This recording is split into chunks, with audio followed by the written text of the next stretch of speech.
یسألونک عن الروح قل الروح من امر ربی۔ کتاب الروح، روح کا انسائکلوپیڈیا۔ تالیف امام ابن قیم رحمہ اللہ۔ ترجمہ مولانا عبدالمجید صدیقی۔ ایک جوہمی کا باطل دعویٰ۔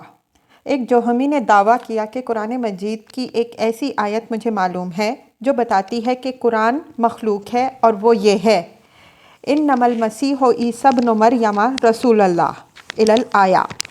عیسیٰ ابن مریم اللہ کے رسول ہیں اور اس کا کلمہ ہیں جسے اللہ نے مریم کی طرف ڈالا، اور اس کی روح ہیں۔ اور عیسیٰ علیہ السلام مخلوق ہیں۔ ہم نے کہا: اللہ تعالیٰ نے تجھ سے قرآن کی سمجھ چھین لی۔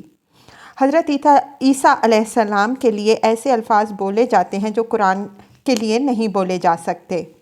مثال کے طور پر ہم آپ کو مولود شیرخوار بچہ، ہوشیار لڑکا، سمجھدار نوجوان، کھانے پینے والے کہتے ہیں۔ آپ سے کرنے نہ کرنے کا خطاب بھی ہے۔ آپ پر خطاب، وعدہ اور وعید بھی جاری ہوتا ہے، اور آپ حضرت نوح علیہ السلام اور حضرت ابراہیم علیہ السلام کی اولاد میں سے ہیں۔ اس لیے ہمارے لیے یہ حلال نہیں کہ جو حضرت عیسیٰ علیہ السلام کے بارے میں کہتے ہیں وہی قرآن کے بارے میں کہیں۔ تم نے کیا اللہ سے سنا کہ اس نے قرآن کے بارے میں وہی کہا جو حضرت عیسیٰ علیہ السلام کے بارے میں کہا؟ اس آیت کا مطلب یہ ہے کہ کلمہ سے مراد کلمہ کن ہے۔ حضرت عیسیٰ علیہ السلام کلمہ کن سے پیدا ہوئے۔ آپ نفس کلمہ کن نہیں، بلکہ کن اللہ کا قول ہے اور مخلوق نہیں، اور حضرت عیسیٰ علیہ السلام اس کلمہ سے پیدا ہوئے، وہ مخلوق ہیں۔ عیسائیوں اور جوہمیوں کا جھوٹ۔ عیسائیوں اور جوہمیوں نے حضرت عیسیٰ علیہ السلام کے بارے میں اللہ پر جھوٹ بولا ہے۔ جوہمی کہتے ہیں کہ آپ اللہ کی روح اور اس کا کلمہ ہیں۔ معلوم ہوا کہ اللہ کا کلمہ مخلوق ہے، کیونکہ حضرت عیسیٰ علیہ السلام مخلوق ہیں۔ عیسائی کہتے ہیں کہ حضرت عیسیٰ علیہ السلام اللہ کی روح اور اس کا کلمہ ہیں، اور اس کی ذات میں سے ہیں۔ جیسے کہا جاتا ہے کہ یہ کپڑا اسی تھان میں سے ہے۔ ہم کہتے ہیں کہ حضرت عیسیٰ علیہ السلام کلمہ سے پیدا ہوئے، نفس کلمہ نہیں، کیونکہ کلمہ تو اللہ کا قول کن ہے، اور روح منہ کا یہ مطلب ہے کہ ان میں اللہ کے حکم سے روح آئی۔ فرمایا: اللہ نے تمہارے لیے تمام زمین و آسمان اپنے حکم سے مسخر فرمائے۔ روح اللہ کا مطلب یہ ہے کہ اللہ تعالیٰ نے اپنے کلمے سے روح پیدا کی، جیسے عبداللہ اللہ کا بندہ، سماء اللہ اللہ کا آسمان، ارض اللہ اللہ کی زمین وغیرہ کہا جاتا ہے۔ یہاں اس بات کی وضاحت امام احمد نے کر دی کہ حضرت مسیح علیہ السلام کی روح مخلوق ہے۔ دوسری روحوں کا تو کیا کہنا۔ اللہ نے اپنی طرف اس روح کی نسبت کر دی ہے جسے مریم علیہ السلام کی طرف بھیجا تھا، لہٰذا آپ اللہ کے بندے اور اس کے رسول ہیں۔ اس سے یہ ضروری نہیں ہوتا کہ روح قدیم وغیرہ مخلوق ہے۔ ارشاد ربانی ہے: فَأَرْسَلْنَا إِلَيْهَا رُوحَنَا۔ پھر ہم نے مریم صدیقہ کی طرف اپنی روح بھیج دی، اور وہ ان کے سامنے انسانی حلیہ میں ظاہر ہوئی۔ یہ اللہ کی بھیجی ہوئی روح تھی، اور آپ اللہ کے بندے اور اس کے رسول ہیں۔ ہم اللہ کی طرف منسوب کردہ اشیاء کی اقسام بیان کریں گے، اور یہ بھی کہ کب منسوب کردہ چیز اس کی صفت قدیمہ بنتی ہے اور کب وہ مخلوق ہوتی ہے، اور اس کا قاعدہ کیا ہے۔ روح کے مخلوق ہونے کی دلیلیں۔ نمبر 1، اللہ تعالیٰ ارشاد فرماتا ہے: اللہ خالق کل شیء۔ اللہ ہر چیز کا خالق ہے۔ یہ لفظ عام ہے، اس میں کسی صورت سے بھی تخصیص کو دخل نہیں۔ اس عموم میں صفات باری تعالیٰ داخل نہیں، کیونکہ وہ اللہ کی ذات میں داخل ہیں۔ اللہ تعالیٰ معبود ہے اور کمال والی صفتوں سے متصف ہے۔ اس کا علم، قدرت حیات، ارادہ، سمع و بصر اور تمام صفتیں اس کے نام کے مسمى میں داخل ہیں، مخلوق چیزوں میں داخل نہیں، جیسے اس کی ذات مخلوق چیزوں میں داخل نہیں۔ اس لیے اللہ تعالیٰ اپنی ذات و صفات کے ساتھ خالق ہے، اور باقی تمام چیزیں مخلوق ہیں۔ یہ بات تسلیم شدہ ہے کہ روح نہ تو اللہ ہے اور نہ اس کی صفتوں میں سے کوئی صفت ہے، بلکہ مصنوعات میں سے ایک مصنوع ہے، اور فرشتوں، جنوں اور انسانوں کی طرح یہ بھی ایک مخلوق ہے۔ نمبر 2، ارشاد ربانی ہے، وَقَدْ خَلَقْتُكَ مِن قَبْلُ وَلَمْ تَكُ شَيْئًا۔ اے زکریا علیہ السلام، میں نے تم کو اس سے پہلے پیدا کیا تھا حالانکہ تم بھی کچھ نہ تھے۔ ظاہر ہے کہ خطاب روح و بدن سے ہے، صرف بدن سے نہیں، کیونکہ تنہا بدن میں خطاب و فہم اور عقل و شعور کی صلاحیت نہیں، یہ صلاحیت روح کو ہے۔ پتہ چلا کہ روح مخلوق ہے۔ نمبر 3، اللہ تعالیٰ فرماتا ہے، وَاللَّهُ خَلَقَكُمْ وَمَا تَعْمَلُونَ۔ اللہ نے تمہیں اور تمہارے اعمال کو پیدا کیا۔ وجہ استدلال حسب سابق ہے۔ نمبر 4، ارشاد ربانی ہوتا ہے، وَلَقَدْ خَلَقْنَاكُمْ إِلَى الْآيَةِ۔ ہم نے تمہیں پیدا کیا، پھر تمہاری صورتیں بنائیں، پھر فرشتوں سے کہا کہ آدم علیہ السلام کو سجدہ کرو۔ یہاں بھی اکثر کے نزدیک خطاب روحوں اور جسموں کو ہے، اور کچھ کے نزدیک صرف روحوں سے خطاب ہے۔ ابھی جسم پیدا بھی نہیں ہوئے تھے۔ ہر صورت میں روحوں کے پیدا ہونے کی کھلی دلیل ہے۔ نمبر 5، قرآن و حدیث سے ثابت ہوتا ہے کہ اللہ ہمارے بزرگوں کا اور ہر چیز کا رب ہے، اس لیے اس کی ربوبیت ہمارے جسموں اور روحوں دونوں میں شامل ہے۔ جسموں کی طرح روحیں بھی مملوک و پرورش یافتہ ہیں، اور ہر مملوک و پرورش یافتہ مخلوق ہے، لہٰذا روحیں بھی مخلوق ہیں۔ نمبر 6، قرآن مجید کی پہلی سورہ فاتحہ سے کئی طرح معلوم ہوتا ہے کہ روحیں مخلوق ہیں۔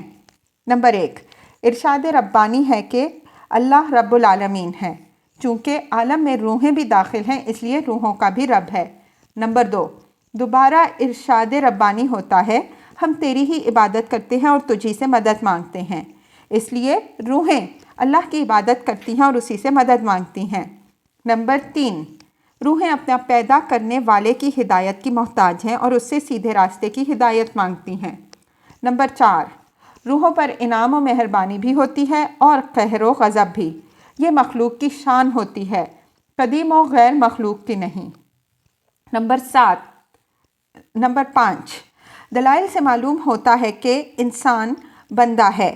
یہ عبودیت روح کو چھوڑ کر صرف جسم پر واقع نہیں ہو سکتی، بلکہ اصل پوچھئے تو صرف روح کی عبودیت، جسم تو اس کے تابع ہے جیسے اور اس کے علاوہ تمام احکام میں تابع ہے، بس روح اسے حرکت دیتی ہے اور کام کراتی ہے۔ نمبر 6، ارشاد ربانی ہے، هل أتى على الإنسان حين إلى الآية۔ انسان پر ایک ایسا زمانہ بھی آ چکا ہے جب اس کا نام و نشان بھی نہ تھا۔ روح اگر قدیم ہوتی تو ہمیشہ نام و نشان ہوتا، کیونکہ اصل انسان تو روح سے ہے، صرف جسم سے نہیں۔ یا خادم الجسم کم تشقى بخدمته فأنت بالروح لا بالجسم انسان۔ اے جسم کے خادم، جسم کی خدمت کر کے کتنی شقاوت پائے گا، تو روح سے انسان ہے، جسم سے نہیں۔ نمبر 9، مختلف دلائل سے ثابت ہے کہ قدیم زمانے میں اللہ تھا، اس کے سوا اور کوئی چیز نہ تھی۔ اہل یمن نے کہا، یا رسول اللہ صلی اللہ علیہ وسلم، ہم دینی سمجھ حاصل کرنے کے لیے آپ کے پاس آئے ہیں، دنیا کس طرح شروع ہوئی؟ فرمایا، اللہ تعالیٰ تھا، اس کے سوا کوئی اور چیز نہ تھی، اس کا عرش پانی پر تھا، پھر اس نے ذکر کر کے ساتھ ہر چیز لکھ دی۔ بخاری۔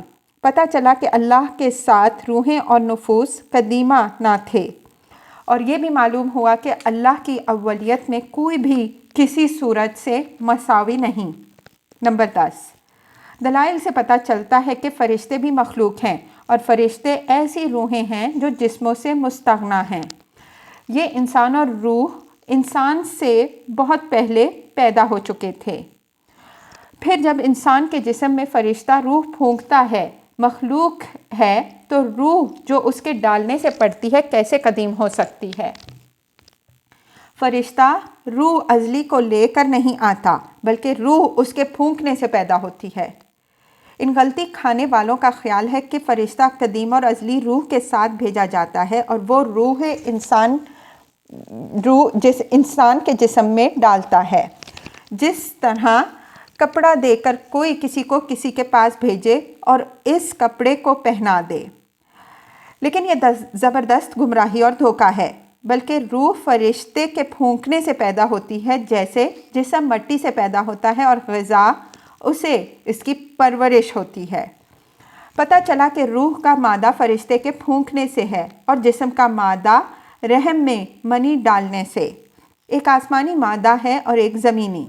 کسی پر آسمانی مادہ غالب آ جاتا ہے اور اس کی روح علومی، شریف اور فرشتوں میں رہنے سہنے کے قابل بن جاتی ہے، اور کسی پر ارضی مادہ غالب آ جاتا ہے اور اس کی روح سفلی، ذلیل اور ارواح سفلی میں رہنے سہنے کے قابل بن جاتی ہے۔ اس لیے فرشتہ ارواح کا باپ ہے اور مٹی جسم کا باپ ہے۔ نمبر 11، رحمت للعالمین صلی اللہ علیہ وسلم نے فرمایا، روحیں جمع شدہ لشکر مخلوق ہی ہوتا ہے۔ اس حدیث کے راوی حضرت ابو ہریرہ رضی اللہ عنہ، حضرت عائشہ صدیقہ رضی اللہ عنہا، حضرت سلمان فارسی رضی اللہ عنہ، حضرت ابن عباس رضی اللہ عنہ، حضرت ابن مسعود رضی اللہ عنہ، حضرت علی رضی اللہ عنہ اور حضرت عمر بن عتبہ رضی اللہ عنہ ہیں۔ نمبر 12، روح وفات، قبض، روک لینے اور چھوڑ دینے سے ضعف ہوتی ہیں، اور یہ مخلوق کی شان ہے۔ ارشاد ربانی ہے، اللہ یتوفی الانفس الی الآیہ، اللہ موت کے وقت روحیں اٹھا لیتا ہے، اور جو مری نہیں انہیں نیند کے وقت اٹھا لیتا ہے، پھر انہیں روک لیتا ہے جن پر موت کا فیصلہ ہو چکا ہو، اور دوسری ارواح مقررہ مدت تک کے لیے چھوڑ دیتا ہے۔ اس آیت میں انفس اور سے قطعی طور پر مراد روحیں ہیں۔ ابو قتادہ رضی اللہ عنہ کا بیان ہے کہ ہم ایک مرتبہ رات میں رحمت للعالمین صلی اللہ علیہ وسلم کے ساتھ سفر پر روانہ ہوئے۔